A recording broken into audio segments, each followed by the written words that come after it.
Hello, everyone, and welcome to the WEC NA Qualifier Finals.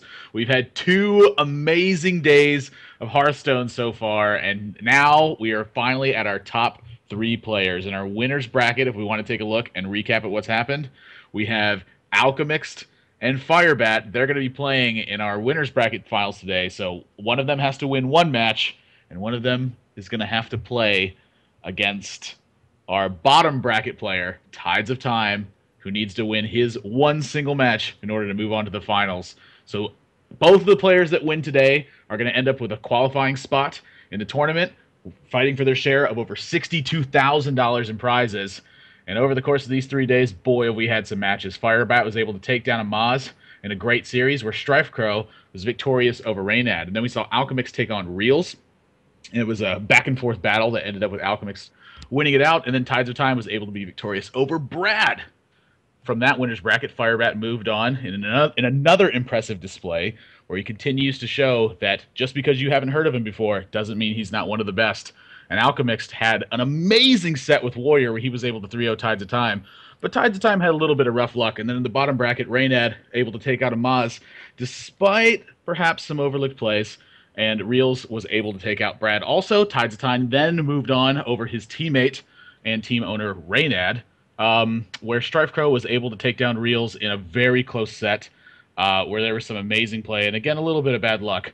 And then in that last match of the day, Tides of Time turned all of his bad luck with Zoo around, where he 3-0'd Strife Crow and is now playing today. I'm Admirable, and I'm here with Frodan. I'm hyped about this finals. Frodan, how you doing today?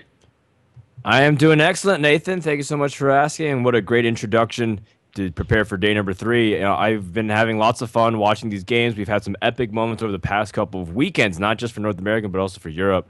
And today we find out who will round out the Western qualifiers for the WC event in September for $62,000. Lots of money on the line. I can't really say who is going to be one coming out on top exactly, but I can tell you that the first series, I think, is going to be very epic. A lot of people have been underrating both of these guys, Firebet and Alchemist. These people seem to really understand the metagame, how it's developed since Nax Rams has come out. Alchemist, he's even confident to go as far not to bring Miracle Rogue even to the tournament whatsoever. And even so, when he's going up against it, he's going to ban it. So the entire time, these guys have been making very good, accurate calls, perfect reads on their opponents, and been playing pretty solid overall into their winning percentages.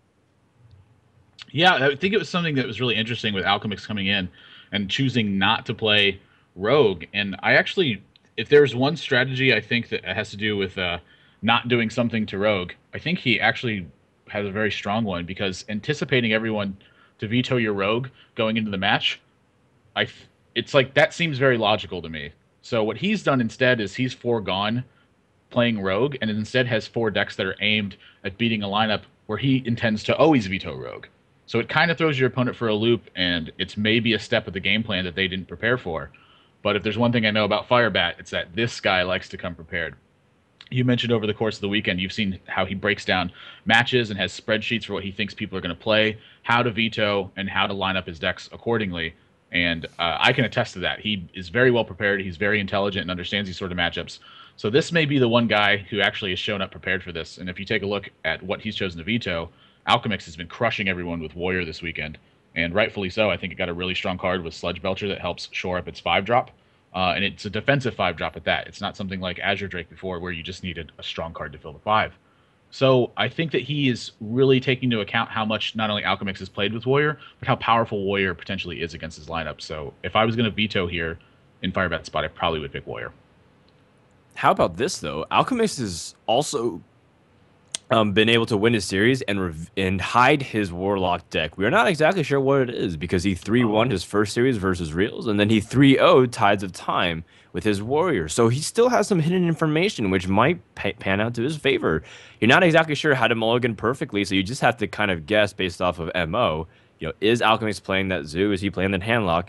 Either way, despite that, some players are favoring to ban that Warlock class instead of Miracle Rogue, even if they have both in their availability. They feel like the Zoo is way too strong. Well, not way too strong, but maybe it's annoying to deal with to the point where they don't feel confident allowing a deck like Warlock class, Zoo or Handlock, to be able to persist and be able to be played. They're more comfortable playing against Miracle Rogue than they are against Warlock, which is very interesting perspective, in my opinion.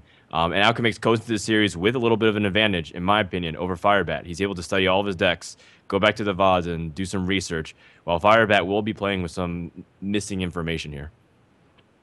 Yeah, that definitely takes into account a lot of what's happening here because uh, that again that hidden information really makes a big impact. Like, how is Firebat going to be willing to run Shaman out there right from the get go, not knowing what Alchemix is playing under his Warlock deck? And I think the answer is no. So I think when you kind of are putting the pieces together in a place where Alchemix is at, starting with something like Hunter, might be a good idea. Because I think if there's a one deck in this lineup that's going to be able to face off against your Hunter, it's Shaman. Because he's playing mid range Hunter, if I'm not mistaken. That's right. And if Firebat knows that's the case, he's able to effectively use cards like Urshock and Hex, and he might be able to disrupt him enough. I think it's probably the best chance versus Hunter. But again, I don't think Firebat feels comfortable leading Shaman into a lineup where the Warlock could potentially be a handlock deck.